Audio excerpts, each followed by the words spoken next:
Assalamualaikum sobat.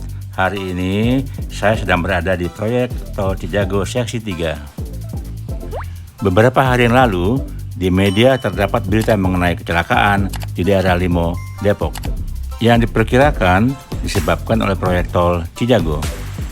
Nah, hari ini saya akan mewawancarai petugas lapangan mengenai masalah tersebut.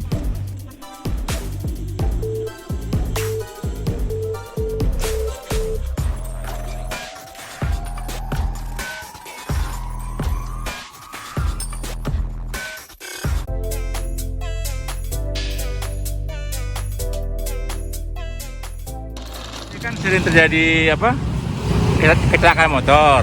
Ada di berita media dan dituding penyebabnya adalah tol Cijago. Ada kira 300 meter, 500 meter ya. Nah, menurut Pak Iwan ini sebagai petugas dari KSO ya yang menangani proyek ini, bagaimana ceritanya Pak? Ceritanya sebenarnya begini Pak, komentar itu tidak bukan posisi ini karena memang ada sedimen dari saluran, jadi posisi air meluap di sini. Jadi posisi air meluap di sini mungkin dia jatuhnya posisinya di sana Pak, kurang lebih 100 meter dari posisi sini. Sedangkan di sini pun udah dikasih rambu-rambu rawan kecelakaan udah lama nih Pak. Jadi udah dari tahun 2015 nih informasinya nih, rambu-rambu rawan kecelakaan. Jadi air yang meluap di sini, tapi kejadiannya kurang lebih 100 meter di sana, kurang lebih 100 meter arah ke Mendaki. Nah, jadi untuk kita tanggapnya, kita nih salurannya langsung kita normalisasi Pak. Jadi biar air tidak ada bertenang lagi di sini.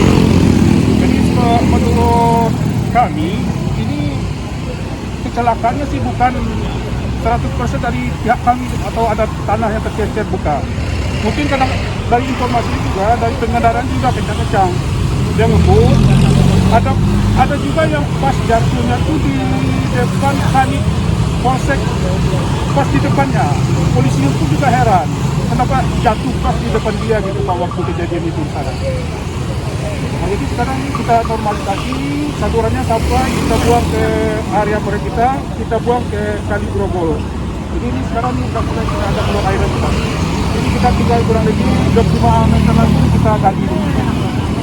Habis ini airnya udah masuk ke sana. Jadi tidak ada lagi genangan air di sini. Jadi bukan karena jalan tol ya menurutnya? Bukan Pak. Bukan karena ceceran bukan? Bukan. Oke. Nah sekarang saya sedang bersama dengan Insinyur Afiandra dari Direktur Operasi PT TLKJ yang mengelola jalan tol.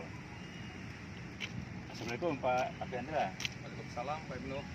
Nah, saya ingin tahu dan juga mungkin masyarakat ingin tahu ya, kapan kira-kira selesai jalan tol ini, dari mana, dari Kukusan sampai ke Cinere? Cinere ya. Baik, terima kasih.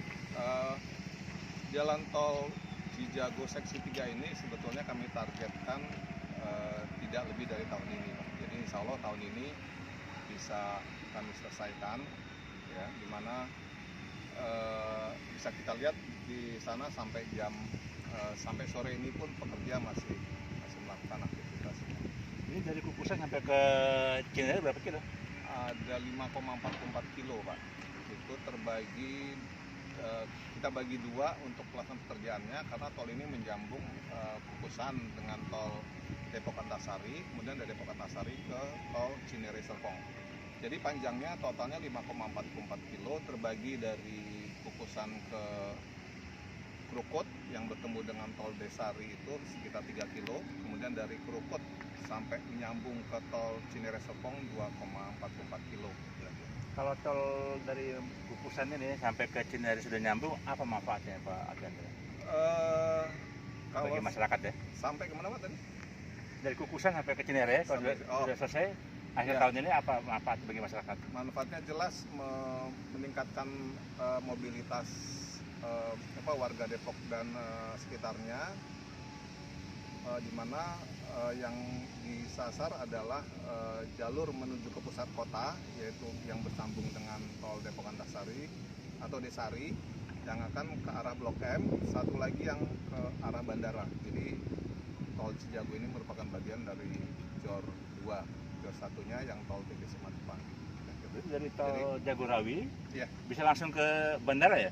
Ya, betul sekali Pak. Berarti cepat sekali ya? Jadi seksi ini adalah seksi pamungkas ya, yang pamungkas menyambungkan tiga tol kalau kita hitung dengan tol Jagorawi. Jadi ini benar-benar insya Allah dirasakanlah manfaatnya yang paling besar. Berarti seksi 3 ini sangat ditunggu oleh masyarakat ya? Betul Pak. Jadi yang sementara ini kan karena masih terputus ya akses warga Depok kalau mau ke bandara itu harus muter-muter Pak. Paling nggak mereka harus untuk tidak keluar tol ke Jor kalau mau ke bandara itu harus muter-muter Pak. Paling nggak mereka harus untuk tidak keluar tol ke Jor 1 dulu Depok masuk ke Jor 1. Nah nanti kalau seandainya selesai warga Depok bisa langsung ke bandara tanpa lewat Jor 1 yang di Bisiman. Juga dari Bogor ya? Dari Bogor juga, betul. Jadi mungkin bisa kita bayangkan nanti bangkitan trafiknya ini sangat besar dan apa persennya?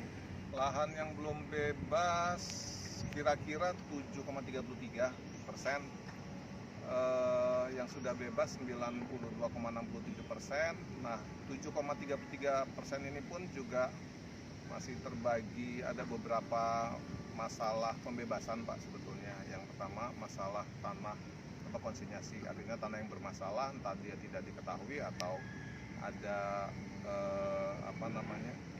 ada klaim dari pihak lain sehingga satu bidang tanah diklaim oleh 2 atau lebih ini pemilik tanah yang merasa memiliki. Kemudian tanah wakaf juga, kemudian ada beberapa berkas yang masih kita proses di BPN Kota Depok. Ini kan kalau tidak salah pembebasan lahan ini kan juga merupakan tanggung jawab pemerintah. Iya, Kira-kira bagaimana upaya percepatan ini? Ya, jadi sementara ini yang 7,33% kan sebetulnya yang kami bagi itu tadi ada tanah yang bermasalah sehingga perlu di konsinyasi, kemudian tanah wakaf juga karena itu tanah di bawah Departemen Agama sehingga perlu kami koordinasikan lah. Dan memang masalah yang terbesar saat ini adalah untuk penyelesaian tanah konsinyasi dan wakaf itu menggunakan dana talangan tanah dan tinggal menunggu surat sih Pak, surat persetujuan dari Menteri Keuangan. Setelah itu kami proses, mudah-mudahan bisa cepat selesai. Ya, Pak dapat segera cair bulan ini ya? Segera ya, insya Allah. Supaya bisa segera dibebaskan lahannya. Ya, kami harap juga demikian Pak, semakin cepat keputusannya keluar, kami bisa laksanakan pembayaran melalui dana talangan tanah. Terima kasih Pak Alfiandra ya. Terima kasih Pak. Demikian bincang-bincang saya dengan Pak Alfiandra, Direktur Operasi dari PT TKJ Cijago, Cinere Jagorawi. Semoga informasi yang disampaikan bermanfaat untuk kita semua dan kita harapkan segera tol Cijago ini khusus seksi 3 dapat tersambung sehingga dapat memperlancar lalu lintas seperti yang disampaikan oleh Pak Alfiandra. Amin. Wassalamualaikum warahmatullahi wabarakatuh. Waalaikumsalam warahmatullahi wabarakatuh.